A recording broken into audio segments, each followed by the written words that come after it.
Ganun pala yun. Tingnan natin kung effective yun sa ilong ko.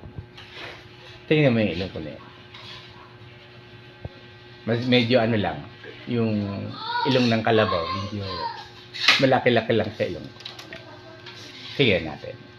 Pakisaksak nga. Saksak maigi.